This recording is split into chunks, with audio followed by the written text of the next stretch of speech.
Yo, yo, yo, what is up, my BK Birdies? Welcome back to Encourage Corner. Whoop, whoop, whoop. How you guys doing? Are you having a good day, a good evening, a good morning, whatever time it is, wherever you are? I'm having a good day, I guess, or evening time now. Well, my whole day was great. It was very nice. Enjoyed it with some good friends, some good peoples.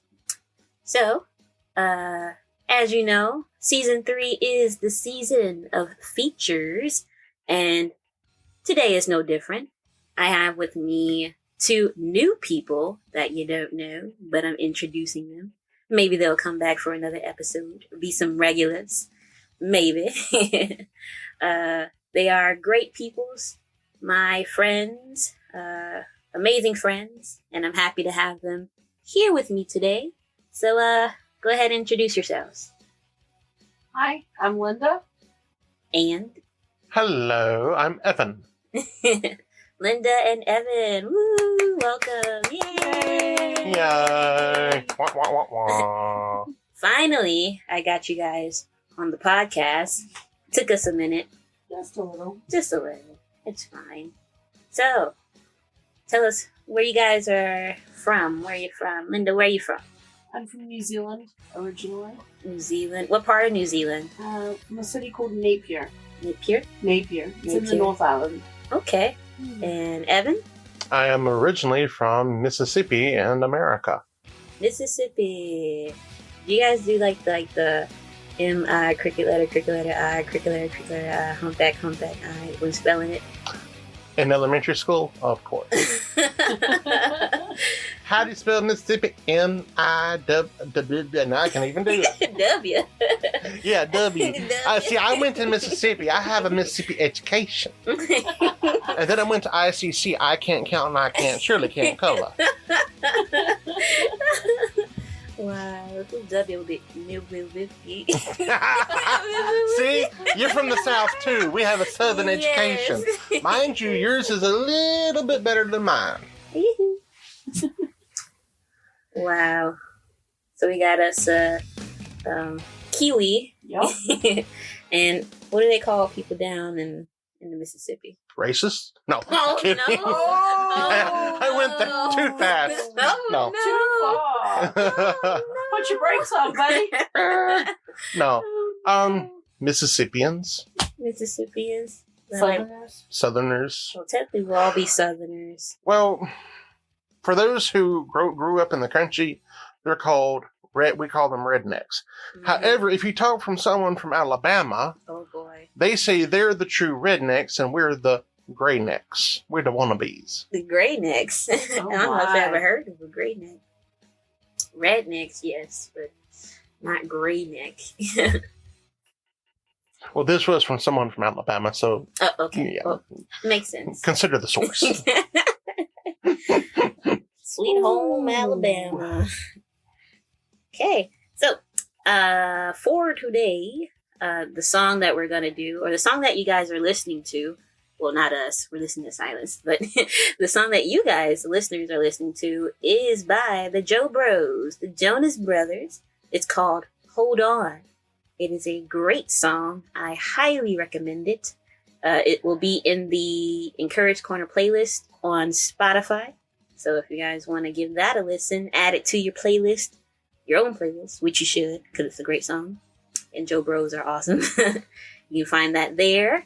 Have you guys heard this song before? Yes. Yeah. Yeah. Just that one time? Yeah. One time before the show. I've heard it a few times, but not really listened to the lyrics properly. Okay. Yeah, well, luckily for this episode, like with this style, because I usually do like different styles when it comes to each episode, whether I go lyric by lyric or I take maybe 1 or 2 lyrics from the song and then, I give, some advice or feedback, of what I think, talk about some life experiences and all that stuff. But with this one, we're going to go lyric by lyric because the lyrics, I think they're very meaningful and encouraging. So I kind of want to just go through the whole thing, and then so we'll read the lyrics, and then you guys can tell me like your opinion, like what do you think when you hear these lyrics. And it's good like if you can pull from like experiences like from your life, like if you want to share some stories that you don't mind sharing. If it involves like people, you don't have to name drop, you can change the name, you don't have to say names at all, just whatever you feel like comfortable with doing. All right. That cool? Sounds good to me. Sweet. Now you have the lyrics. Can I see them? Can I see them? No. Can you? May I please? There No. you go. All right. So getting started. So the first lyric off the bat is "We don't have time left to regret." Hold on. It will take more than common sense. Hold on. So stop your wandering. Take a stand. There's more to life than just to live. So what do you guys think? Like when you hear those lyrics, like we don't have time left to regret. I guess that goes back to like you only live once. Yeah. You only have one life no. to live. Literally, you only have one life to live. So. Though some people are like, they got forever. Yeah. And just don't do anything and waste it. Says it will take more than common sense. Stop your wandering. Take a stand. Yeah, there's more than life than just to live. I guess like it almost feels like being told to not hold on to the things that you feel bad about, like just to get on with things and like use your own common sense and just keep pushing forward rather than like being held back by anything that's that was perhaps a mistake in life or something that's like not being helpful. Yeah. I mean, there's plenty of times, and I'm sure everyone can think of something in their life that's kind of been like a, why on earth did I do that? Why did I choose that? Why did I go down that path? Kind of thing that's like changed what you thought you were going to do in life. Yeah, I feel like those are like any like introvert or just like any person like at night. The thoughts that keep you up at night, or just like even just at all, like those random thoughts, like you, your brain just like, hey, you remember that time in middle school where you did that thing? You're like, I don't want to remember, brain. Say, oh, I don't care. Let's give you a reel. Like, here you go. Exactly. Let me show you anyway. I'm like, Let me remind you of that one day where you said that one thing to that one person, and everyone else thought you were a right jerk for doing it. Right. Like, thanks a lot. Yeah. Thank you. The mind's a silly thing. It is. For me, it's to live not only in the moment, but to live for the moment. Mm-hmm. I know in the Bible when it talks about grief, they're saying dwell on the moment as it happens, not before and not afterwards. Mind you, grief doesn't have a length of time to it. Mm-hmm. But for life, you have to be conscious and mindful of the time. Because even though the concept of time, in my opinion, is completely man-made. Anyways, that's a different point. Yes. The point is that we don't have all the time in the world to live in the past or worrying about the future. Things that we can't control. Yeah. Or change. What's happened. Yeah. If you've made a mistake, try to make amends for it. But if the other person isn't receptive to the apology or to the reconciliation, then, you've done your piece. You said, hey, I'm sorry. And if they don't take it, move on. Yeah. You can't let someone else's choices hold you back either. That's true. I think, that definitely falls well with, like, the last thing. Like, there's more than life than just live, like what you were saying about. When I think of that, I think about, like, all the people who are just I don't know, like just going by in life, just work, come home, eat, TV, sleep, repeat. Yeah. Just going by, like not really like.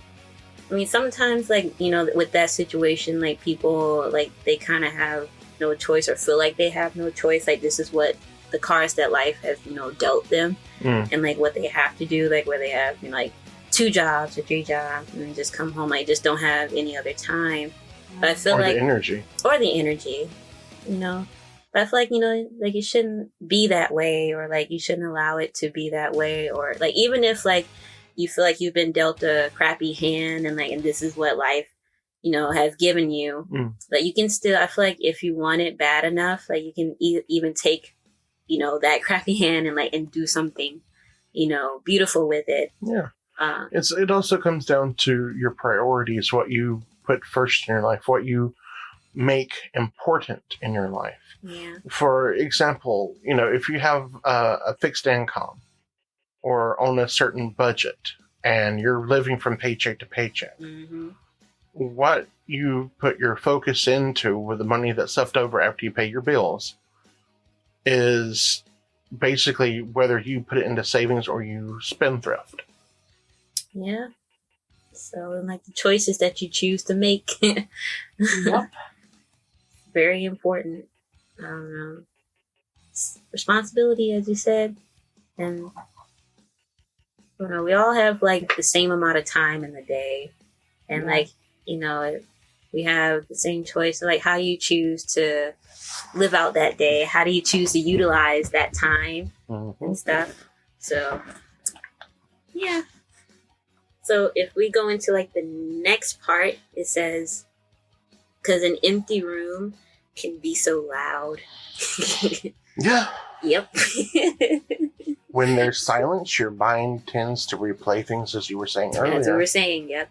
And an idle mind is the devil's playground. It's dangerous. Oh, very, very dangerous. Especially if you have a mental problem.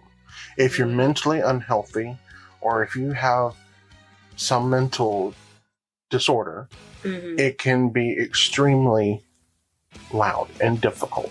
Yeah. But an empty room can also be more than just the room itself. It can be as a reference to having nothing or no goal to go towards. Because having that lack of a goal has everyone else staring at you, or like family members especially pointing at you saying, where are you going in life? What is your next step? What are you doing? And that feeling can be really overwhelming, and that can be louder than a physical empty room. Because that space that you're allowing to have, like, it could be in the back of your mind with what people have said to you in the past. It could be anywhere, anytime. And that empty room is not just a physical but a metaphorical. It can follow you around everywhere you go, make you second guess everything you do, and can cause a lot of depression or a lot of stress, self-inflicted, because you're just playing it over and over again. Yeah, and self-esteem also plays a part in this. Yeah. I mean, for myself, and I'm pretty sure others can relate to this, I can be in a room full of friends and people and still feel so alone and isolated that I feel that the room is empty, that I'm there.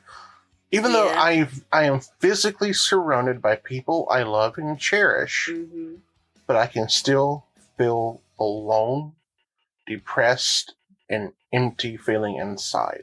And it's not about my friends that I'm with. It's, for me, I feel like, okay, how do I interact with these people? Because I do look at myself, because I'm a big person, and even when I'm in a room with people that I have known for years, and or have been friends for years, I still have a problem. Like, how do I talk to a person or to a friend and still not feel like I'm being awkward or or make a situation like uncomfortable? It's not just that either. It's like how does the person I'm talking to perceive me? Right. What do they Yeah. think of me? What are they doing? Have I done something that makes them judge me in a different way today? It's overthinking. Overthinking and analyzing everything. It happens so often to so many people, and it's just a really awkward situation. Yeah. I think a lot of it also has to do with how a person has, what trauma they've dealt with growing up, and the situations they've been put through. Even, I'm 38 years old, and last night at the barbecue that we went to, there was a point that, okay, I still feel somewhat isolated within myself. I don't know if that was because my social battery was running low, or if it was just me just letting my brain go blah, blah, blah, blah. But I still enjoyed last night. I had a lot of fun. Yeah. But for me, when I was in high school, I was going through a lot of different things, trying to figure out what I'm going to do with my life. And then I had the group of friends I had, there was just a bunch of BS going on. And when it come to actually having a voice and being able to talk, I was told to just shut up by my friends at the lunch table. So my entire high school year, I'm just sitting I'm with these friends, barely even talking to anybody. Yeah, because you're afraid they're just going to tell you to stop talking. Yeah, just like no one's, like, I felt like me just being there was just, that was just it. There was just no point. It And was a so, burden on them, and it was just... yeah. They didn't care to know or to hear, but they all have their own opinions and their own things they want to share and talk about. Yeah, and going back and looking back on this group of friends I had, the only thing I had in common with them was video games. That was it. None of them were spiritually minded. None of them cared about the bigger picture. And it's just, every time when it comes to a discussion, it was like, oh, what video game did you play today? Oh, I played this one. It was the best game ever. Like, okay, what about other things? There's more to life than just video games. Now you've gone and has insulted a big group of people. I mean, well, not meaning to insult anyone. Hey, I'm an avid gamer. I love playing video games. I can't even say I'm a friggin' addict. But yeah, you're just saying, like, can we talk about other things? Yeah. There's more to life than just games. Preach. It is. If you hear that little breather going on, that's one of our dogs. He's a mouth breather. He's a mouth breather. It's fine. I think in one of the other episodes, like the first one with my mom and my brother, they hurt my cat. So yeah. So there's that. Just some animal features. Hey, this is the season of features. So. Well, Jupiter and Jasper are both features, but Jazz is probably snoring his little head off over here. Yeah. So the one you hear breathing is Jupiter. Hello. They're both Shih Tzus, and they're both sweet, sweet animals. Hello. I never was a Shih Tzu dog until we ended up Shih Tzu dog fan or lover. I've never been a Shih Tzu. I never really liked Shih Tzus because I've always been told they were yappers. Until we ended up rescuing our first Shih Tzu, Dreamy. He was the most loving, complacent dog I have ever seen. Unfortunately, he died. But in his passing, he allowed us to rescue 2 more Shih Tzus, and we've loved them for the past 7 years. 7 years. 6 years. They're 7 years old. Wouldn't trade them for nothing. Welcome to the show. There's one thing that when we were talking about, like the empty room can be so loud, and we were talking about being amongst like friends, but like still feeling like you're alone and stuff. Yeah. So, my first year here in Korea, before I went to IEC, which is like the International English Church, for the listeners who don't know. And where we met you. Yeah, where I met these guys, which is awesome. Whoop, whoop.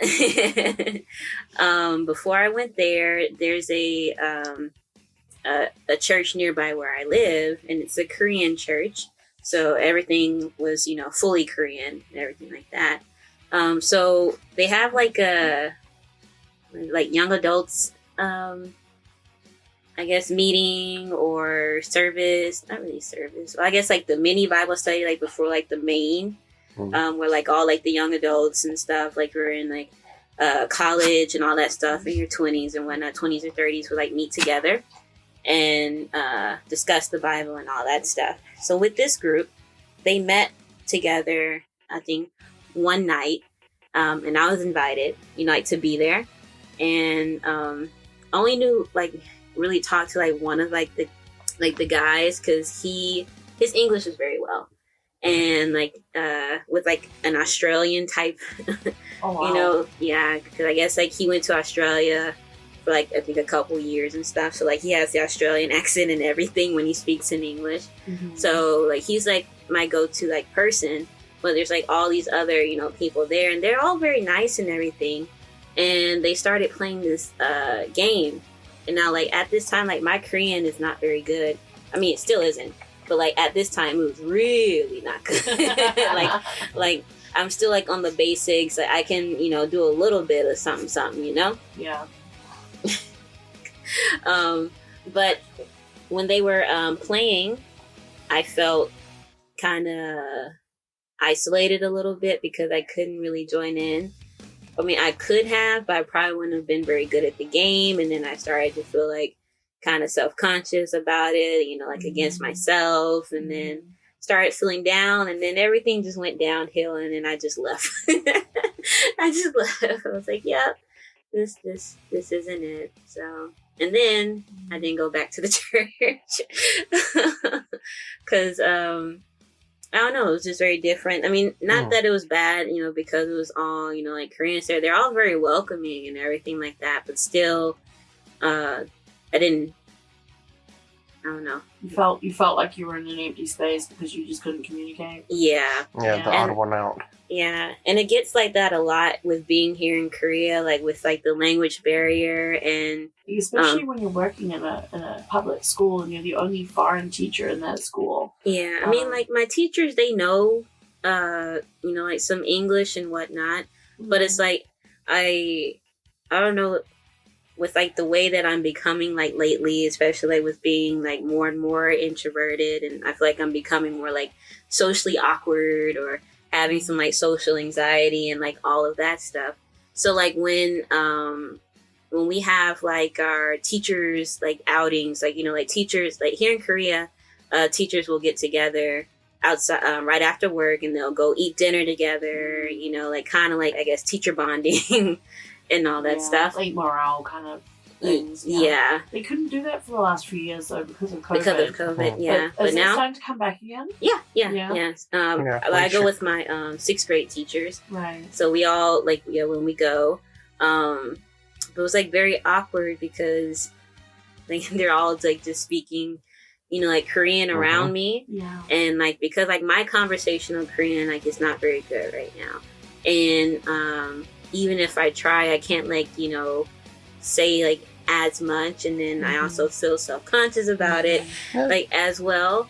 So they don't really like say much. I mean, they'll like join in or like talk with me like every now and then, but again, I'm starting to develop social anxiety, or like like with like talking with like people, or especially if it's like a bad day, like when you're just not feeling it mentally, and you like it's just not there, so like you don't give that much energy like out with like your responses. And if it's on one of those days with like talking with the teachers, it's just not a good day. Right. So altogether, like I'm just sitting there and they're just talking around me, and I'm just like, I'm just gonna eat, and then when there's no more food, okay, I'm just gonna drink, and then there's no more drink, and then I'm just awkwardly just sitting there. Right. And the sad thing is, this hasn't changed in over 10 years. Well, that's not the thing. Like, we can't expect our coworkers to change and go out of their way to include us at all times. Right. Yeah. I mean, that's understandable. Or to speak in our mother tongue so that we can understand what's going on. That's true. It's those outings, those dinners are for them to be able to relax and socialize together as well. They're doing or what they feel is a service to us by saying, come and join us. Yeah, But in then- the same turn, we're but still more then- isolated feeling. We do feel isolated for that because communication becomes a barrier because they become a little bit embarrassed about their own English in a public setting. Of course.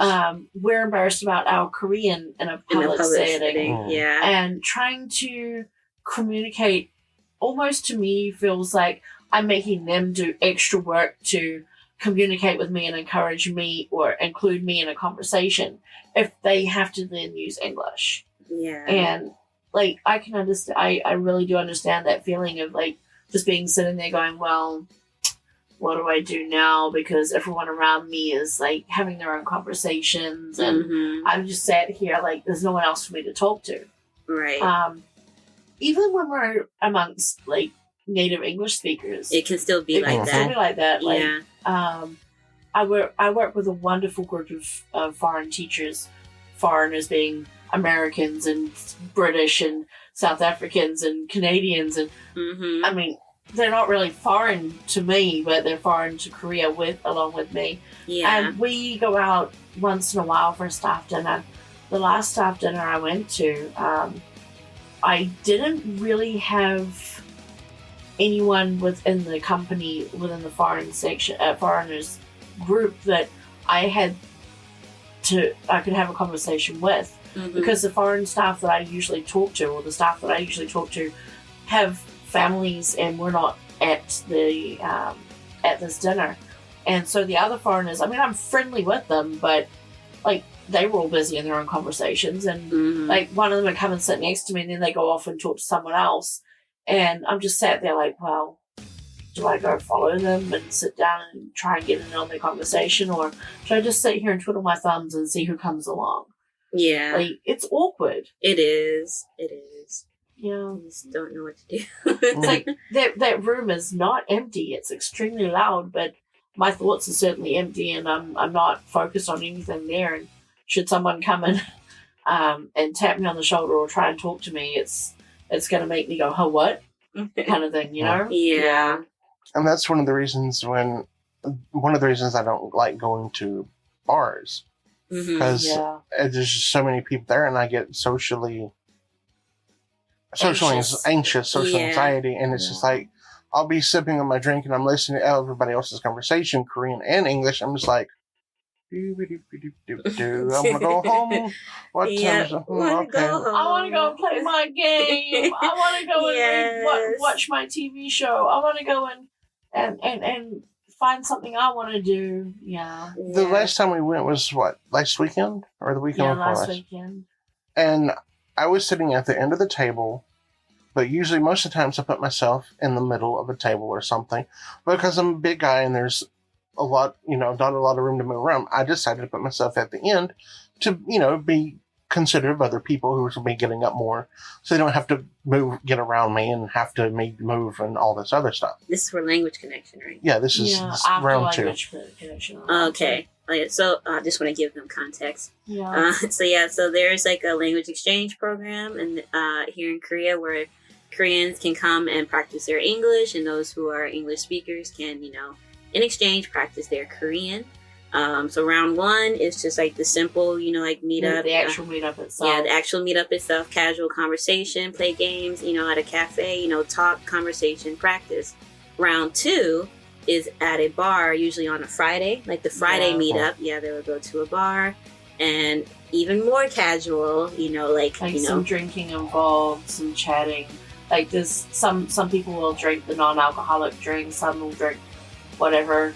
So they're sitting chatting for a couple of hours, and then after that, some people will go for a round 3, which is usually like some fried chicken or some. At that time of the night, it could be some pig feet or chicken feet. It's real late though. And more beer. and more drinks and things like. Oh yeah, I don't have the battery for that. The No. social battery for that. We're running out. We're running out by halfway through that second round. My but- battery's like lifeline, please. Lifeline. I'm dead. Please recharge. I'm beyond dead. I'm floating on the river. X eyes. Yeah. Wah, wah. Now, what you were saying, you like to sit in the middle. But it doesn't matter. It's just I find myself in the same situation. I'm listening to everyone talking, and it's like, Yeah, I'll try to make conversation, and then it's like the conversation is like, it peters out. Mm-hmm. And then I'm just sitting here like, okay, I'm done. Home, please. Put me out of my misery. I mean, you tried. Like I told her on 30 minutes, like, can we go home now? Can we go home now? Can we go home now? It wasn't that bad. It was like it wasn't a consistent can we go home, can we go home, can we go home loop. But it was like every 5 or so minutes, it's like 11 o'clock. Can we go now? I'm kind of tired. I need to lay down. My head's hurting. Can we go home? I really need to go home now. Like, mind you, the chair was uncomfortable. My tush was hurting. It reminds me of the kids in the back of the car. Are we there yet? Are we there yet? Are we there yet? No. Right. Yeah. Bria, are we there yet? No. Oh no. We're not even past the second stanza. Right. We're on the first line of the second stanza. Bria, got a question. Yes. Are we there yet? Stop. All right. Well, I guess we'll move on. So the next line says, "There's too many tears to drown them out." So, like, when we're talking about, empty room can be so loud, the next line goes, "There's too many tears to drown them out." Yeah. Well, I mean, I think we've thrashed it a lot. Yeah. Just being able to understand and feel and have those emotions of just the amount of stress or the amount of anxiety that's put on us when we're in that situation. And never feel guilty for feeling the way you feel. Mm-hmm. If someone gets angry because you're being emotional, that's on them, not you, honey.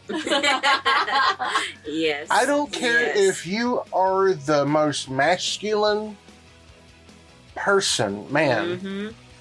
If you got a moment where you're being sensitive and you've got to have your moment, Have it. Yes. Yeah.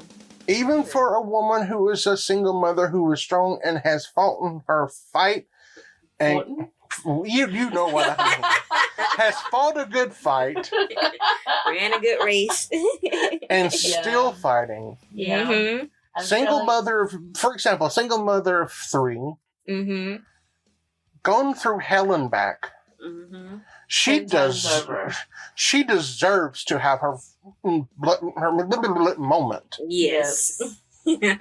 And dare anybody tell her not to. Right. So you step one day in her shoes, you'll cry.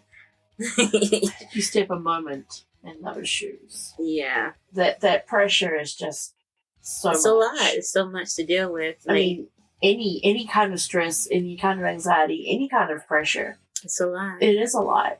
And every person goes through different things in a different way. That's true. No two people walk down that same path the same way. That's true. Which I don't get. Like, why do we judge each other? Like, why do we bash on each other when we understand each other so much?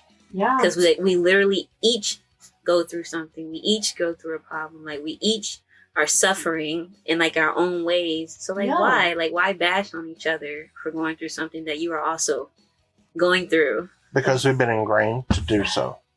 And Steve, why not try lifting someone else up? Right. When you see those tears on someone else, just go and put your hand on them and say, hey, it's okay. Well, see, that goes back to the mystery of darkness. Why are we suddenly in an era of people being apathetic, not caring for one another, and this idea of nihilism, where there's that people just don't believe anymore. There's no faith. They just don't care. Yeah.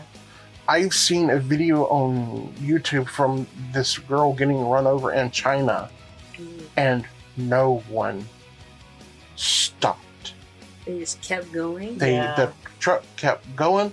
People walked by the girl dying.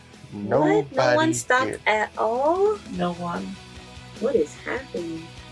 People in the world are just so consumed by their own thoughts, their own feelings, that it's just too much to stop and look at another person That numb? and empathize and say, hey, are you okay? It just takes a second. It does. But then you also have to look at the situation China's in. They have so many people. Mm-hmm. But that doesn't matter. No, though. it doesn't. No, you're right. It does not matter. A person's life is important. Yes. I don't care what age you are. Your life is important. But from a populist point of view, where there's overcrowding, people just like, well, we're living in poverty. This child is probably better off dead than living through this crap. Even though I can sympathize with that mentality. Mm-hmm. Do I understand it? Yes. Do I? I don't. I don't understand it at all. I couldn't understand why people would pass by someone else in need. Mm-hmm. Like, it doesn't matter. Do I approve of it? No. It doesn't matter how many people are in the world. It doesn't matter what's going on around me. If I see someone in need, it doesn't matter what's happening. If they need help, I'm going to try and help. Of course, I would be the same way if somebody's... Like yesterday, I was teaching and I looked out the window and I see this woman. I thought she got run over. But I was looking out the window and a car had driven by. Mm-hmm. And the next thing I see is this woman laying in the middle of the road. Mm. And she's just stumbling, getting her stuff up. But I looked, and for some reason, her shoelaces were tied together. What? I don't know if this woman was mentally there, but she ended up taking her shoes off and just walking across the street. So I'm not sure of her situation, but my first thought was, oh my God, did she get run over? Do I need to run downstairs and check on this woman? Yeah, which is a good mentality to have, and it's good that you actually thought that versus like, okay. Oh, look, this woman, and anyway, carry on. Next back day. to class. Yeah. To page 394. Now, having said that, going back to a couple of years ago, Which book, miss? Lynda and I were walking when we lived in Bogota. Mm-hmm. We had just got through crossing the crosswalk. And here comes this little mini car. The next thing I hear behind me is boom, and sudden stop of the car. Mm-hmm. This woman went through the crosswalk. Mm-hmm. One woman ended up jumping up and sitting on top of the hood. And the other person just... Like, they hit the back of the knees. The first person got hit the back of the legs and the butt, but she was able to see it to jump up and not get thrown off and get run over. Yeah. The other person basically walked into the car, and she got knocked down. Wow. I'm thinking, if that had been 2 seconds earlier, that would have been me and Lynda getting hit. Yeah. That's scary to think about. Yeah. I mean, we turned around and looked like, I'm just like in shock, like, what am I seeing? What just happened? Right. And it's just like, it took me like 10 seconds to process. Huh?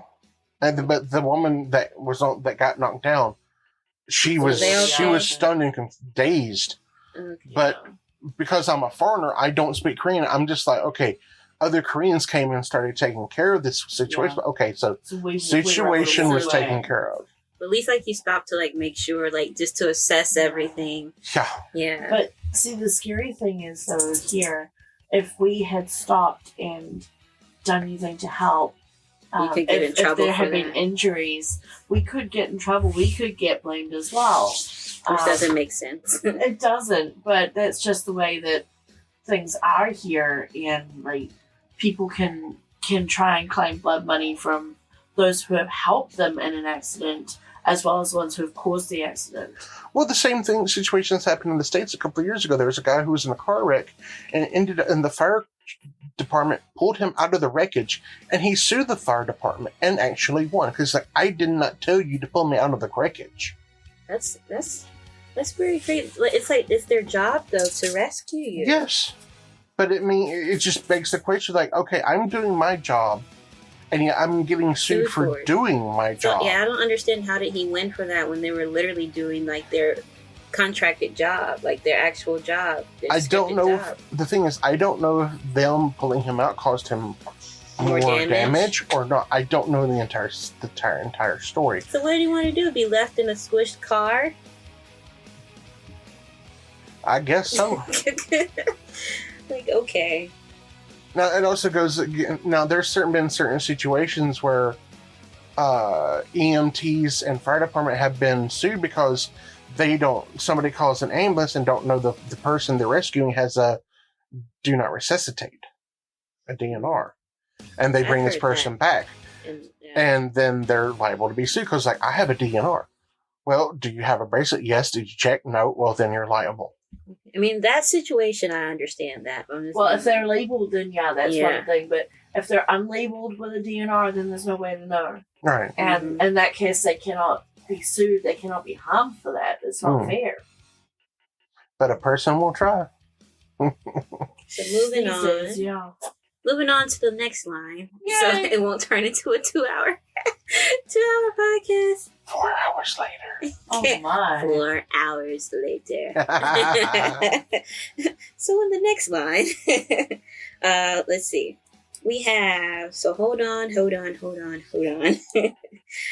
keep going. Just keep swimming. I'm holding on to Bria. Just keep swimming. Yeah. So we have, when you love someone and they break your heart, don't give up on love. Oh, have faith, restart. You missed something, didn't you? Nope. One single smile. Hand. Oh, I did miss some. Yeah. Oh, I skipped all the way down to like the ending. Yeah, she's like, I'm tired of these two people. I'm cutting them off. We'll come back to that part. Okay, you want to go on to your part first? Well, I already read it, so I didn't want to go back.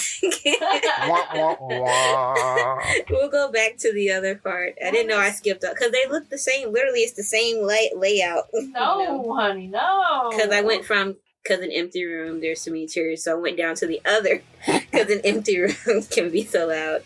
But anyway. Yeah, that comes up 3 times in the song. Exactly, so I went to the wrong one. Yeah, it's okay. All right, so we'll just do this one, then we'll backtrack to the other one. Right. So again, it says, when you love someone and they break your heart, don't give up on love, have faith, restart. So I feel like this speaks to a lot of people. Yeah. Especially to one of my friends recently, and also, I guess, to my mama. Sorry, Mom. I won't say any other details, but just, like, this speaks volumes, I guess, to your situation as well, if you're listening. Yeah. And to my other friend. It can be hard, like, especially, like, if it's, like, your first love or something like that, and they end up breaking your heart, or something happens and, like, the relationship ends. That's it's not easy to get over, you know? Yeah. I mean, Evan and I in the past had an issue or two. We had I'd been over to America. We'd been met in person. We were there for I was there for 6 weeks. I'd come back to New Zealand and I was doing a graduate diploma, and one of his friends was getting in his head, telling him that he'd never see me again, and that he was wasting his time waiting for me and pining after me, while there was someone else locally who was interested in him, and he should give up on me and date this other girl instead. Wow. And so he and I had a conversation about it, and he came down to 3 choices. 1, he ignore her and stay with me. 2, he ditch me and go with this other girl. Or 3, he take time out and decide what he wanted to do. And during our conversation, he decided to go with number 3, take time out and see what happened. The next day, I hear he's dating this other girl. You dated the other girl? He let his friend get into his head, and he was dating this other girl. And 2 days into their relationship, she looks at him and says, "You better be over Lynda, because I've been done wrong by people in the past when they're still pining after their exes. So you better be over her, otherwise this isn't going to work." And so she basically pushed him to say, like, yeah, okay, I don't have feelings for her. It was just a crush or whatever. And so they were dating for a week, maybe. And he'd messaged a friend of mine thinking he was talking to me and then realized it wasn't me. And he was telling my friend that he'd made the biggest mistake of his life and that he regretted letting me go, and he was hoping that I would still have an open heart towards him and that sort of thing.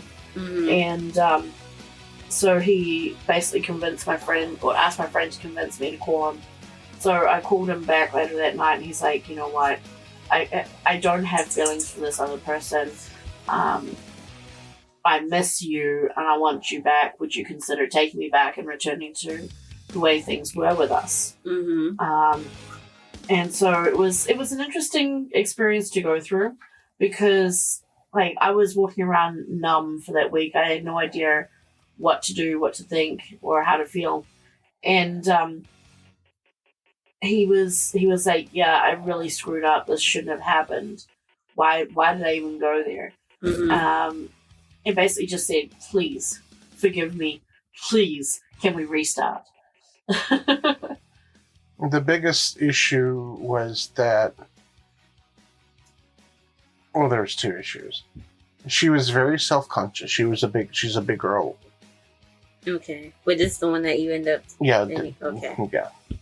And she just had a lot of insecurities that I wasn't mentally prepared to handle. Yeah. And she always blew all of her money getting her nails done. That was her thing. I want my nails done. She, I mean, I had no problem with that. I mean, I just hate that she thought she had to have her nails done to think she was pretty. I mean, she was still a very beautiful person.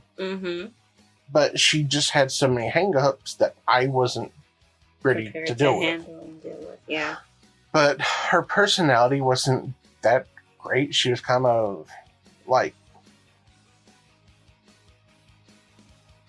I don't want to put her down. I don't want to insult her. And that's not my intention. It's just... She was a little self-centered in a lot of ways and wanted to make sure that she wasn't going to get hurt in this relationship. She's only thinking about herself. She didn't really care about how he felt. But she was also very insecure about how he spent his time. She wanted to spend time with him one day, go shopping. I think this is what the story. Yeah, she would not get out and go into Walmart. She refused. She wanted to go shopping, but she didn't want to get out. He said he was busy, and he ended up with some other friends who ended up going out, and she's like, oh, you went out with these other people, but you wouldn't go out with me. Why do you think like I'm not worthy of it, kind of thing? And basically just pushed and pushed and pushed until he was like, you know what, sorry, this is just not going to work. Yeah. And what was the bad part was I called her, this person's best friend, said, look, I don't think it's going to work out between her.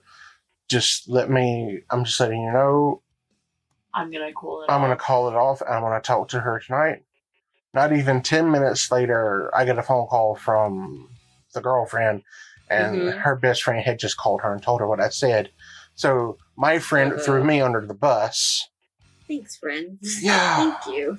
Yeah. But that's besides the point. Right. That's not here or there. But so she and I called it off, and then we would see each other, we would talk. It's just, we just weren't friends after that. It's just like, I would try to talk to her, be friendly towards her. It's just like she just didn't care. And I'm like, you know what? I'm not going to waste my time. No point. Yeah. I get that. There was a point in time when we were married. We had been married for two years, wasn't it? Yeah. And we were back home. We were in New Zealand, and we were under a lot of stress. She was unemployed. We couldn't find jobs. She was on unemployment. She was having health issues. We were living with her parents. Her mom has Huntington's disease. If you don't know what that is, do your research, look it up. I'm not going to explain it because that's going to be another buttload. That's a whole different kettle of fish. Right. So if you don't know what Honey Denny's is, look it up. Anyways, we had to deal with her mom. Her dad was working. He was away on business trips doing his job. So he had to basically babysit her mom. No offense to her mom, her mom's a lovely person. It's just her mom had certain things that just a sane Everything had to be done the same way.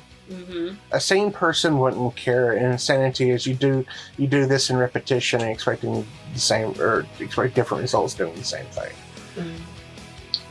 So it added a lot more stress to our relationship. And there was one day Lynda asked me to do something and I said, just give me a minute and I'll do it. And she bit back in anger.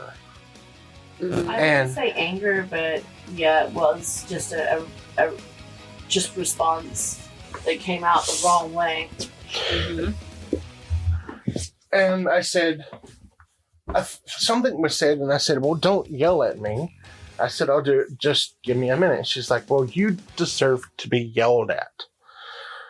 I have never been told that by anybody, especially I've been told crappy things from my father, but never to that point. Yeah. Okay, now you're making me sound bad. Hold on. Oh, no. That is what broke my heart. I took off my wedding ring and I threw it across the room. Oh, no. I said, if that's how you feel, I'm done. I went out into the garage and printed off a flight ticket and said, look, this is the ultimatum. Either things change or bye. Wow. It didn't help that he didn't have the money to buy that ticket and expected me to buy it for him, but... No, I would have found some way of getting home. But the point is, that really hurt our relationship. Yeah. But we had to have faith in each other. We had to come back and restart, rebuild. And the thing is, she's like, she's like, I want to apply for credit again. I'm like, okay, I don't care as long as it's not Jinju. Because we had been to Jinju before and we were going to another church and the other church was very cliquish. There's like, well, we're Jinju people. We don't really care about people from other towns kind of feeling. It wasn't just the church, though. It was like every time we'd come to Jinju for meetups or whatever with another friend of ours, she had a group of friends from here because she'd been living in Jinju before, and then she moved out to where we were. And so when we'd come back, it was like she would go up and meet these friends, and we just like twiddle our thumbs, and everyone's ignoring us because they've already got their own cliques. So we didn't feel like we belonged here, but there's another city nearby that we would go to regularly, and we were involved in a group within a group there, and like we had friends there. Yeah. So we were hoping for that area. But she finally got an interview. She's like, I've got some good news and bad news. What's that? I got a job in Korea. Bad news? It's in Jinju. I'm like, crap. Yeah. But the thing is, the damage was done. We got back here and we had to rebuild our financial stability and work on ourselves. Yeah. And our relationship. But the thing is, it took me 2 to 3 years for that heartache to completely subside. It really, really hurt. Yeah. But I wasn't having to come back here and restart. It gave another opportunity, like, look, this is what happened. Just try to focus on each other and rebuild that relationship. And we did. Yeah. And look where you are now. 13 years later. Well, at that point, from that point, it's only been 11. But yes. We've been married for 13 years. No kids, but we got fur babies. Yeah, you got fur babies. Yes.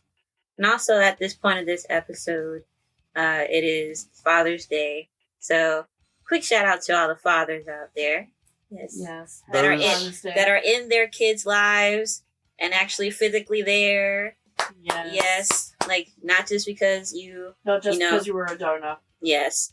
That doesn't count. I don't count that. You are actually present in your kids' lives, like constantly, like not buying them presents. No. Like actually being a dad and being there for your kids. Now, bear in mind, it is only Father's Day in Northern America, so America and Canada. Mm-hmm. Father's Day for other countries is later in the year. Okay. But still, that doesn't diminish the fact that it is a day to celebrate all fathers. Indeed. And to celebrate those whose fathers have passed. Yes. Still happy Father's Day to you. Happy Father's Day to my father who art in heaven. Indeed. And your grandfathers both. And both my grandfathers. And my granddad. And both my grandfathers. Happy Father's Day. On that note, in the next lyric, I'm glad you guys shared your story, like, to go along with like the don't give up on love, have faith, restart. I mean, to be honest, no marriage is perfect. If you say your marriage is perfect, if you've never yelled at each other, gone to bed angry at each other, had arguments, thrown stuff across the room at each other, as long as you haven't hit each other. Now that's going to be a problem. Right. Huge problem. I've caught a couple of things that are thrown across the room at me over the years.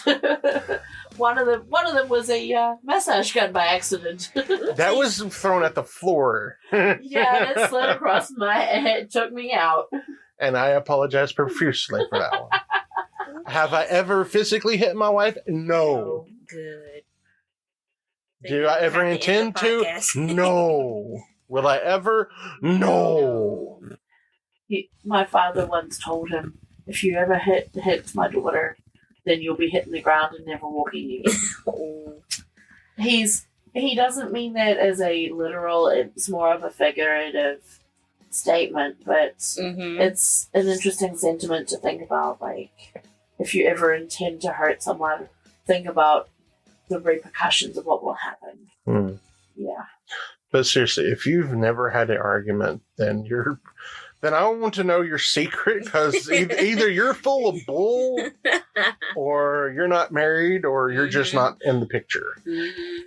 No relationship, marriage or friendship, is perfect. Even a friendship, you're gonna have disagreements. If you're not having disagreements with the people that you're friends with, if you're not having disagreements with the people you share your life with, then you're not really living that relationship. You're not really present in it, because no two people share 100% of the same thoughts 100% of the time. Well, I don't know, because like me and my best friend, like when we were in high school, like I have a best friend, his name's Cameron. We actually never argued. Right, but I'm not just saying arguments. Like, you can have disagreements on topics and things. Like, and a relationship is about give and take. And you can't say that you've never disagreed or you've never agreed with someone 100% of the time about everything. That's true. You don't have to get to the point of arguing to have a disagreement in a relationship. And, like, you can say, my husband and I have never fought, or my wife and I have never fought, but you can't say that we've never disagreed on something. That's true. Like, I know some people who claim they've never fought about anything, but does that mean that you've never had enough passion to back up your opinion and you've always kowtowed to the other person's opinion? That's something to think about if you're claiming you've never had an argument. Like, do you disagree? Do you discuss points of view? Or do you always just say yes, yes, yes to the other person? No, we discuss. Yeah, of course. You have to discuss, right? You have to back and forth. Yeah. And I'm not questioning just you. No, I'm not questioning just you, but like, you can say, yes, we discussed something, but how passionately do you discuss? True. Another thing is, if you're in a relationship, it's not 50% one person's job, 50% of the, it's both 100. However, when it comes to daily chores and doing certain things, if Lynda were to be doing something that she's like, I'm too tired, my back hurts, I've only got like 25% energy, then okay, I'll do what I can to help her do her load. And it goes vice versa. We help each other out. But when it comes to the relationship, Mm-hmm. it's 100% give and Yes. 100% take. Yes. It's not, well, I'm going to do this. You can stay home, buy whatever. No. It's like, Yeah. okay, this is going on. Do you want to come? Yeah. Or no, if you want to just go have fun, go have a ladies' night with your friends. Go have fun. I trust you. Yeah. When the hell do you have time to cheat on me? Okay. Okay. In all fairness, I am a workaholic and I do far too much. Yeah, she runs on negative E all the time. Yeah, and I complain all the time, like, honey, this is how bad it gets. When she's on vacation, I'm telling her, honey, stay home, relax, sleep all the day. 2 days later, I gotta get out of here. I want to go do something. I'm like, honey. I'm bored, dang it! For a person who is always moving and always on the go, spending more than a day or two inside of four walls drives you up the wall. It drives you nuts. I mean, Corona was like a very It was tough time for awful. you. It was awful. It was like a vacation for me. Meanwhile, for the homebody. introverts and the homebodies, it was just like this daily thing, just every day. No, Preach. actually, Yeah. with the MBTI, I am an introvert. Really? By MBTI tests, I am an introvert. What is yours? I'd have to find that. I've actually got it on file somewhere. Well, to end it, I want to do this last part. We won't do the ones at the bottom. They're kind of repeating anyway. There's that one piece that we missed at the top, the one single smile. Yeah, that's what I'm gonna go to. Yeah. So that's where we're gonna end it off. The rest of it's all the same. Yeah, so we're gonna end it off with this one. So it says, you listening, Evan, or are you taking the test? I'm listening and taking the Okay. test. Okay. So it says, well, this whole part is the reason why I wanted to do this particular song and podcast with you guys. So it says, one single smile, I have a helping hand. Hold on. It's not that hard to be a friend. Hold on. So don't give up. Stand till the end. Hold on. There's more to life than just to live. So the whole point, I mentioned before reading, the reason why I asked these two to do this podcast for this episode with this song is because of this, because they're they're amazing friends and they're always willing to help with anything. So being here, in Korea, it's already hard enough. When you're coming from your home country, you're lost, you don't really know what to do, and sometimes you're feeling lonely. A lot of times, or most of the time, you come here alone, and your family is back in your home country, or you don't really have many friends. So these two, they create a space, for those people, a place to just have fun, and you feel welcome, you feel loved. If you need help with anything, if you need some place to crash, if you need food to eat, anything you need, these two will provide, and I'm very grateful for them too. They are the definition of a helping hand, honestly. So I mean, we've always had the policy of it doesn't matter what time, day or night, you need help, you're in trouble, something's on your mind, whatever. Doesn't matter what time it is, give us a call, we'll be there. Mm-hmm. I think it comes from growing up in families that never really had a lot to start with. And we always wanted to give back to the people who'd helped our families out, who'd shared with us, with our families for that help and that sort of thing. And knowing how much it meant to my parents, especially when my dad was earning so little and he was struggling to provide for us as a family, people would just go out of their way to help out and to show that there are good people in the world and that that sort of thing is possible. When I first came to Korea, I was one of 4 foreign English speakers in the town I was in. And those friends kind of showed me a little bit around the town, and they showed me where to go, how to get a bus, where to go to get to the nearest big city, where to buy all the good groceries, that sort of thing. And so when the next foreigners came in, I took that role on as well myself and tried to help out the next lot of people, but it just became something to do, like that became normal to do, because hey, welcome to the town here, this is what we do, this is how we do it. Yeah. And when we moved to Jinju, there was not a lot of people around who were willing to do that. We met one or two friends who were absolutely amazing, who left a couple of years later and I still keep in contact with. One of them has been a university professor in the Middle East for the last 10 years and is still absolutely loving it where she is. And she was one of the biggest inspirations for us when we first got to Jinju. She had the nickname The Mayor of Jinju. Really? Among the foreigners. We nicknamed her that, and she loved the title. She passed it on to another friend who also has now moved to Jeju Island and is living there. Another lovely person to meet. Yeah. She toyed with giving the title to Evan for a bit as well, but because Evan was not as active at that point in time because he was going through his own issues of depression and things like that, she chose she chose someone else to do it. But it didn't matter who you were, where you're from, what's going on in your life. You're in a new place. We've been here a while. How can we help make your transition a little bit easier? It's something that we've both become very passionate about doing, and even in my in my workplace, there's a lot of foreign staff, and we have people who come in regularly as new teachers.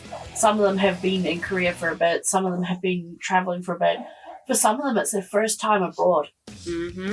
And when you're on your first time away from home, the worst thing that you can do is get in your own head, get stuck in your own home, and know nothing about the place you're in, and have no one to reach out to.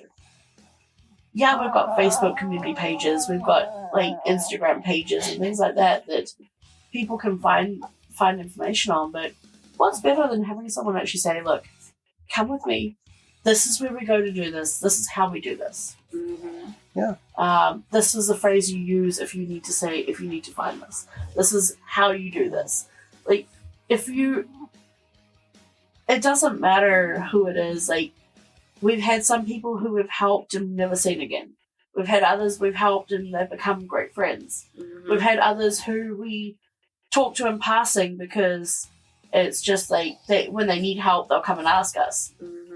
And then when they're fine, they're off on their own doing their own thing with other people. Every walk of life we've helped. It's been very rewarding to do so. We don't do it for recognition. No. We do it because we've been there. We've done that. We've been the new person. Yeah. When I first came to Croatia, I'd already been here 6 months. And this is the first time I was away from home. Ever. And to me, they're talking about culture shock. I never experienced culture shock. I experienced it when I went back home. I had reverse culture shock. It's I hear this English and it sounds like white noise. And I have to remember, oh crap, I have to watch what I say. Because they're going to understand what I'm saying. Oh no. We're so used to just being able to talk freely about anyone else around us. Yeah. But because, to reiterate what Lynda was saying, I don't care who you are. I don't care what time of day or night it is. I don't care if it's 3 o'clock in the morning. If you need anything, I don't care if you need a ride to the hospital, you just got bad news, you had a bad dream, there's a spider on your wall. We've had that one. A huge spider on our neighbor's wall and she came knocking on the door. At 3 o'clock. I don't care. I've had phone calls at 3 o'clock from people, even in the States. I'm like, we've had phone calls at 5:30 in the morning saying SOS, help. Yeah. I mean, it doesn't matter. It doesn't matter. If, like Lynda said, we don't do this for recognition. Our friend, the friend that we helped when we lived in Udyong, he was here the first night and was told, you have to do your health check when you get here.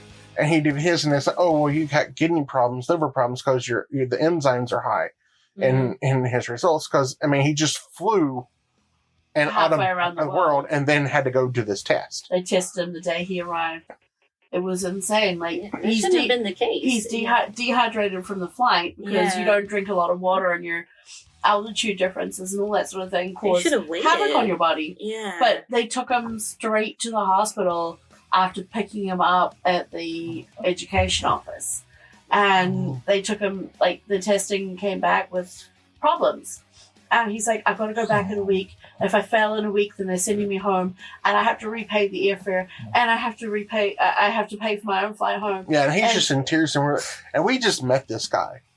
We had knocked on the door a couple hours earlier, and nobody answers, but we left a note on the door. It's like, hey, we're foreigners. We lived on the 4th floor in this room. Come see us when you arrive. When you arrive, when you're ready. If you want to meet other foreigners. And he come in, he was talking, and he was from Scotland, from Glasgow. So his brogue was very thick. So he's talking. I'm looking at Lynda. What is she saying? And of course, I still had my Mississippi drawl. So I'm talking to him, talking to Lynda, and he looks at Lynda. What's he saying? So I'm playing international English translator between a Glaswegian and a Mississippian. I could understand 50% of what he was saying, but just that broke was that. Did I hear right? Yeah. Because he spoke really fast. Yeah. Even to this day, we've had people who have taken our kindness and slapped us in the face with it. That's happened 2 or 3 different times. I've been judged by people we've had come and stay. Yeah. We have one girl who tried to tell me that the only reason I had renewed my contract was to make her life a living hell because I must hate her that much. Wow, the audacity. It was insane. We had just taken her out the weekend before to help her figure out where to go to get to a certain place. And then she's throwing that at me. And it was hilarious. But none of that has stopped us from saying to every person we meet, if you ever need help, if you ever it doesn't matter what's going on, if you need to be picked up, if you're feeling down, if you're on the edge of jumping off that 16th floor of the building or whatever, call us first, please. Let us know. Let us help you, because as the lyrics in the song say, life is to live, not to give up. Just keep holding on, reach out, ask for that help. Yeah. I really appreciate it. I think all of us do. We really appreciate you guys. One thing I really loved, when I first went to IEC and met you guys and realized that you did, was your orphan Christmas. Yes. Which I think is wonderful, because again, a lot of us, a majority of us, come here alone. Yeah, we don't have our families, and a lot of us, for those who come from countries who actually celebrate Christmas.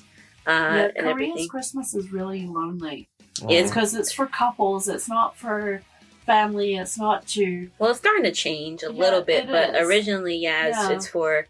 Yeah, here it's seen as more of a couple's holiday, But for those who are from America or New Zealand, other places who celebrate it in a family sense, it's very different to come here and be alone on a day that you're so used to being surrounded by family, especially your first year here is very hard. So it was very heartwarming and very nice, that they offered, their home up, to invited everyone out, to come and, you bring a gift and then we'll do gift exchange. We'll do food party, potluck style or something, just enjoy each other's presence, be surrounded by Yeah. you know, like an adopted family. You Right. know, That is what it's all about, is to create that feeling of family because we're so far from our own. We appreciate it so much. We don't have children. We don't have like anyone for us to hyper focus on that in that season. So I'd rather focus on friends. Anyways, even if I did have children, I'd be teaching them that this holiday is not about just our tight knit family. It's about taking in everyone as part of a family. And when we lived in Udiong, we were a community of like 5 foreigners, 6 foreigners, and we'd always open up our apartments like, hey, do you want to come and have community dinner? Just bring something, we'll all eat together. And we did that during the week, like several times. I think we would have only 1 or 2 nights a week where we didn't have someone sharing. And it was fun. It was great. It was amazing. It was wonderful. Then we went to New Zealand, and it was Thanksgiving, and I was really, because of the depression stuff, he was in a bad space. Yeah. I started drinking a lot, and it was getting kind of bad. But we talked to my father, and I said to him, "Look, Thanksgiving's coming up," and my dad's like, "What are we going to do?" I said, "Well, if we can, let's have a meal." So we broached the idea with Evan, and we said, "Well, hey, let's host Thanksgiving." We had 30 odd people there. My mom's father, or my grandfather's cousin, someone I refer to as an aunt, she looked at us and said, "Can I bring the turkey? I have a turkey in my freezer. I'll cook it up and bring it for you." And like everyone else is bringing dishes as well. So she bought the turkey, and because it's nearly impossible to find one in New Zealand. Someone had given them a turkey like a year ago, and they had it in their freezer. In the freezer, yeah. And so she's like, "I have the perfect thing to bring it to. I have the turkey kind of thing." I'll go, sure. Wow. But we had someone else had just gone out hunting, and he caught rabbits, so he made a rabbit stew. Oh, that rabbit stew was amazing. Rabbit stew. Rabbit stew. Oh, it tasted just like beef stew. It's something that you'd never actually think to cook up and eat yourself, but especially considering my mother raised rabbits for the longest time. No, it wasn't Thumper. It was Thumper's cousin. But yeah, there was like so many people bought like anything that they could. They were all like, we've never been to Thanksgiving, we don't know what it's about. So Evan gave a little explanation of it, and everyone was like, well, we've always seen in movies that everyone goes around and says something they're thankful for. Can we do that? Like as a family back home, we never did that.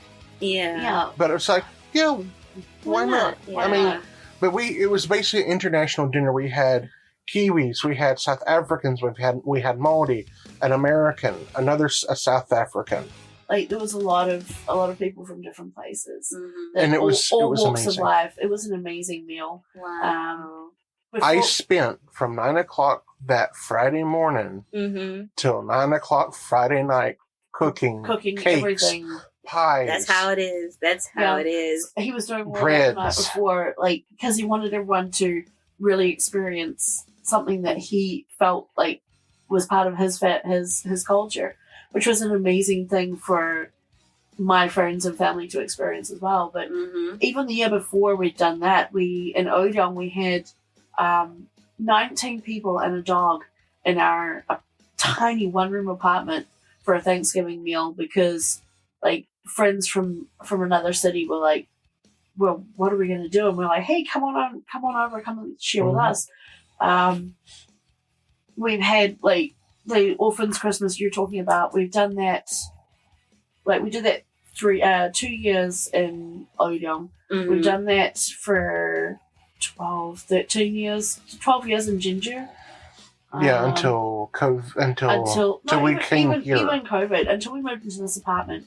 A friend of ours took it on this last Christmas for us because we couldn't host it. But he's like, well, you guys can still host, but have it at my place. So we co-hosted for the last one. But now he's taking over the barbecues, and because his place is bigger. We always pitch in. We always help out with him. It's like, look, what can we do? What do you want us to bring? Like, we've talked about it quite a few times with him. Like, he will provide maybe 33% of the stuff. We provide 33% of the stuff, but everyone else is combined donating that last 33%. This last barbecue we've just been to, last night, we had enough. 10 we had people. leftovers. 10 people. We had plenty left over this time, but everyone who bought something took home what was left from what they bought, which wasn't really a huge amount. There was some pieces of cake from Evan's Cake, there was a salad, there was some chips, and there was some meats that we bought that never got cooked. Mm-hmm. That was about all that was left. But there was just this spread of foods of different varieties all over the table. Mm-hmm. It was so neat to see, and everyone was just so happy to be sharing together and talking and all that sort of thing. We had a couple of people who had never met others in the room. We had people who all knew each other. Like, it was wonderful. And it's a good feeling to have. It was a lot of fun.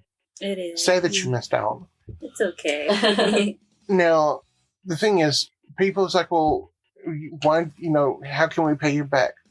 There's been no strings attached. We've never asked for anything. The only thing I ever ask is if I've helped you out in any way, shape, or form, Pay it forward. you pay it forward. You help someone else out, you give someone else the hand that's needed. Mm-hmm. You talk to them and tell them, show them where to go, show them what to do, or give them the same kindness that you've been given. Yeah. Each one, teach one. Basically, see one, do one, teach one. Yeah. Yeah. Our friend that we were talking about in Odeon, he had said that Lynda and I are shepherds of people. Yeah. And, I'm just like, Yeah. I'm just being, I guess I'm just being modest. It's like, it's like, don't put me on that pedestal. But I feel like you are. even Pastor Scott says, I want to be like you and Lynda. I'm like, why do you want to be like us? We're just human. We're nothing special. Like, what you're doing is special. I'm like, he's like, how do you do it? I'm like, well, isn't it what people supposed to be doing? And he's like, you're right, but it's just, you don't usually see this in people. But sometimes, like how we all have like our own spiritual gifts or like gifts that we're meant to do. Like maybe like this is like you guys is calling like the hospitality gift. Now if Pastor Scott had his way, I'd be up there preaching behind the pulpit. You need to. I'm not. I do not want that position. He doesn't feel like he's anything special to do it. You don't have to be like it. Well, like if God gives you the word to say. Now, to tell you the truth, I was called to preach when I was 13. I ignored it because I just still don't feel worthy enough to be up there. I mean, like Moses didn't feel like like he had like the ability like to say, or like to even like to like talk to Pharaoh or anything like that to tell him to let my people go. Like, cause like you see my voice, like how am I supposed to I do this speech? But like God gave him the voice to do it. So. But it also did God also touch Pharaoh's heart too, to make him more receptive. God, if you're supposed to preach, the listeners will be touched. Yep. If you're supposed to speak, I guess I preach in my own way. I believe that the way that we preach is the way that we live. Mm-hmm. If you are really wanting to shine Christ's light upon other people, you should live a Christ-like life. Yeah.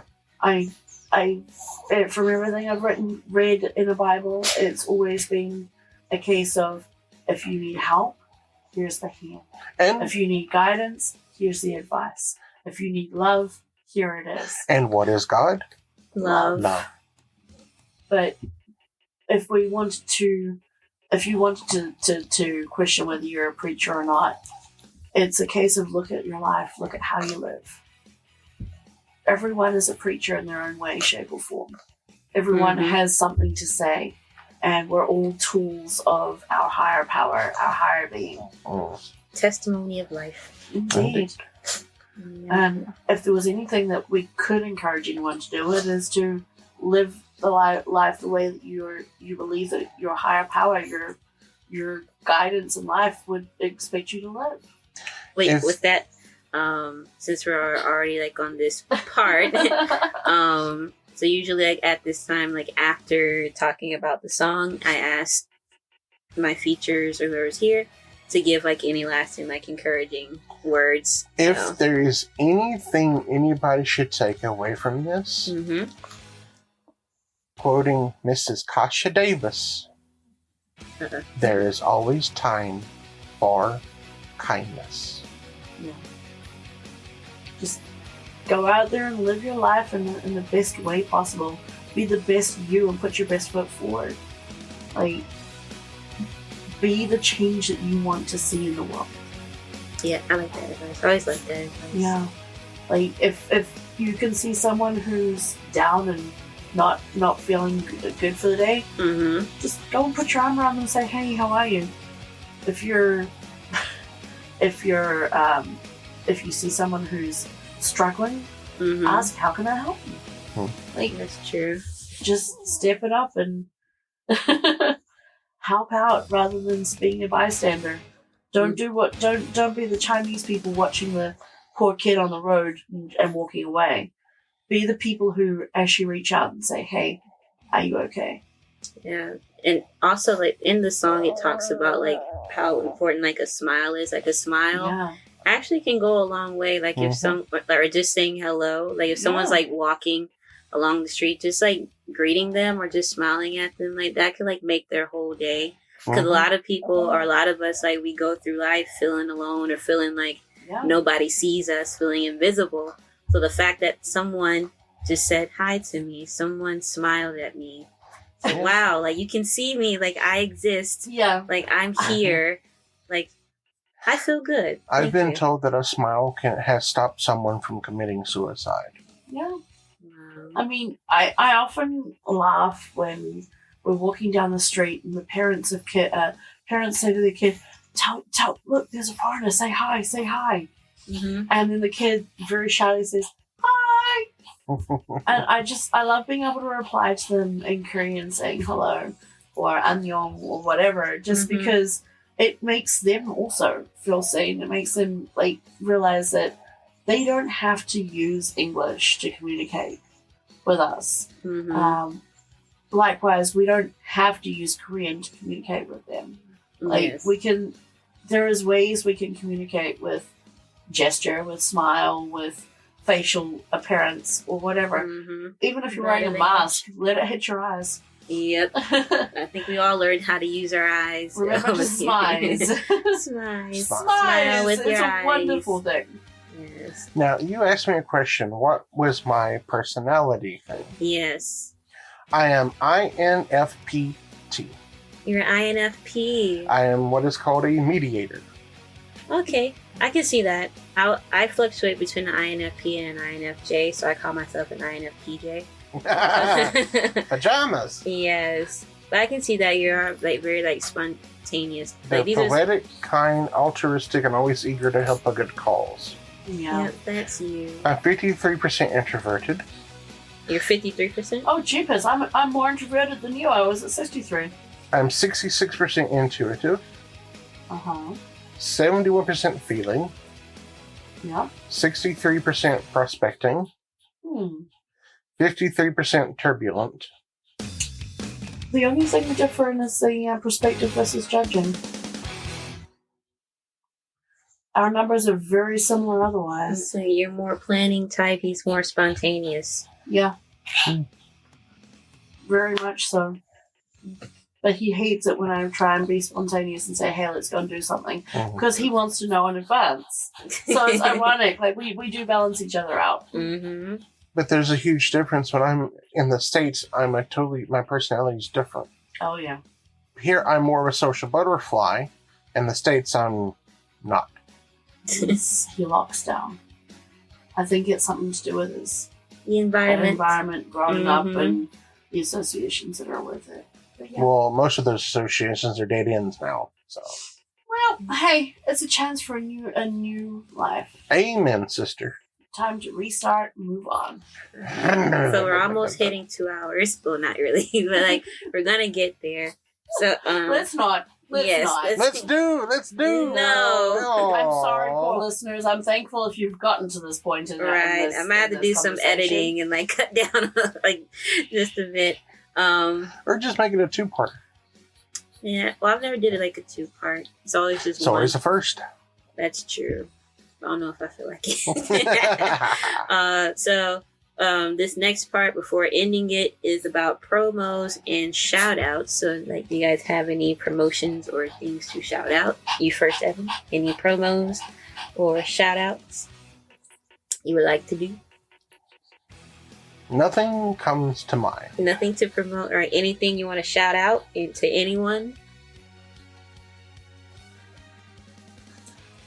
I see his brain is the cogs are spinning and there's smoke. There's lots of things he probably wants to say but knows he shouldn't. All right, moving on then, I guess. Lynda, to you, do you have any promos or shout outs that you would like to do? Anything you like to promote or anything you want to shout out? Promotion? I don't know if there's really anything promotional wise. Okay. I mean, I mentioned the MBTI test website earlier. Yes. This is not sponsored by them, by the way. It's not at all.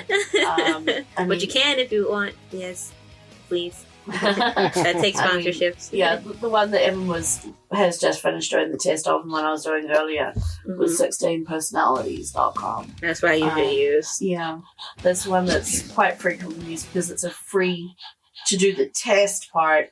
They ask for payment for other bits and pieces on it, but it's an interesting experiment to do, like to see kind of what sort of personality you have. It gives you more insight as to how you as a person function, and it can help you to understand yourself more when it comes to relationships too. Because then you're like, you know, how to respond to other people, how to work with other people. That's true. Oh, you found something? I have a shout out. All right. And what's your shout out? A shout out to all the people who are struggling. Yes. To all the people who have mental problems that others do not understand. Know that you are seen, you are loved, and you are cared about. Yeah. Amen. Yeah. To anyone struggling, like, just remember, you're not alone, no matter how alone you feel. You could be in that room full of people and feel so alone, but every other person in that room is probably also feeling just as alone. And if you are suicidal, reach out. Contact someone. Call someone. There's a hotline. There's lots of them around the world. I don't care if you want to reach out to me.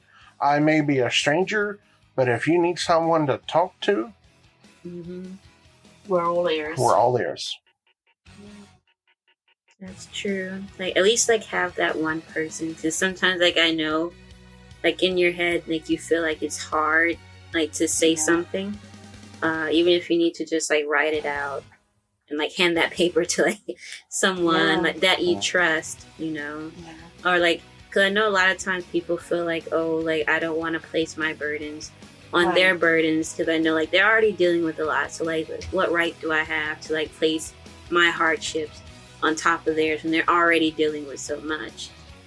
Also, this might be a little bit of controversy.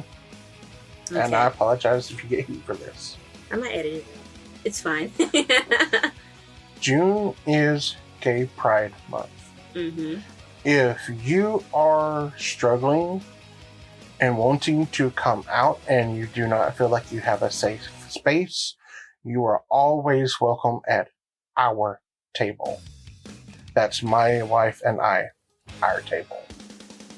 We do not discriminate against anyone. LGBTQI, anything. We don't judge. That's good. So if you need someone to come out to or need someone to talk to, mm-hmm. feel free to contact us. All right. You are loved. You hear that? Yeah, but safe space. Yeah. And as far as like my promos and shout outs, shout out to my sibling, my brother. He's helping me.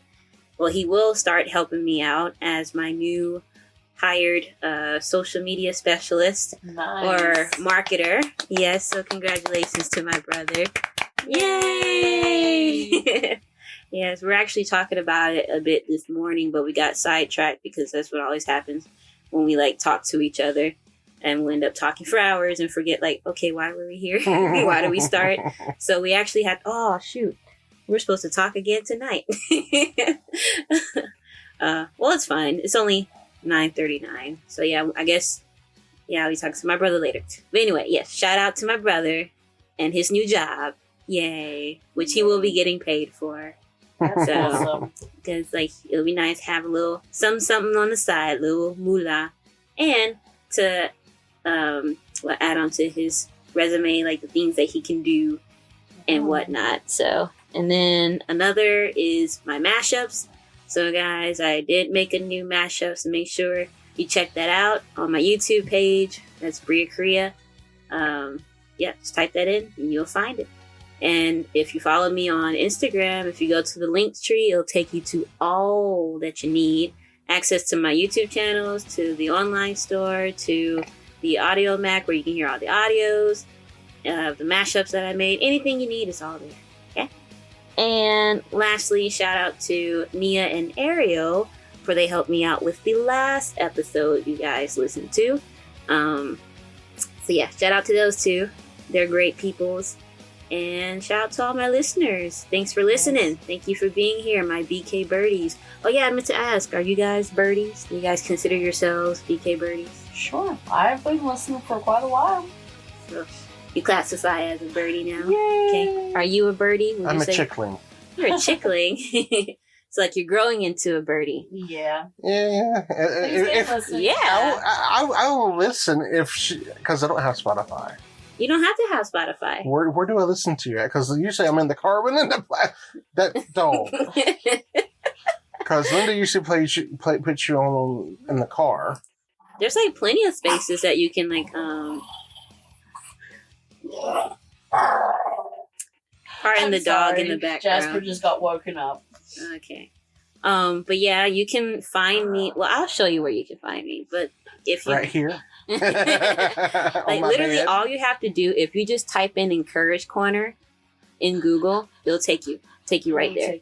Okay. That's all you have to do. So yeah, if you have Google or whatever search engine, but usually I think Google is the main one that'll take you to where you'll find it. If you go, just type in Encourage Corner and you'll find it. You'll find the playlist, you'll find the podcast, everything you need. Okay. So yeah, I guess we can end it here. What I usually do is like I teach the ending to whoever is featured, and then you guys have to do the ending with me. All right. All right. Okay. As long as the dog's kissing me. It's Would you fine. stop? So the ending is damn. you have to say yeah. Yeah. Well, not like that. It's yeah. Yeah. And then annyeong. Annyeong. Oh, perfect. There you go. So we like yeah. Annyeong. Yeah. Annyeong. Oh yeah, perfect. Okay, that was practice. Now we gotta do it for real. All right. Alright, gonna do it for real. Here we go. 1, 2, 3. Yeah. Annyeong. Bye.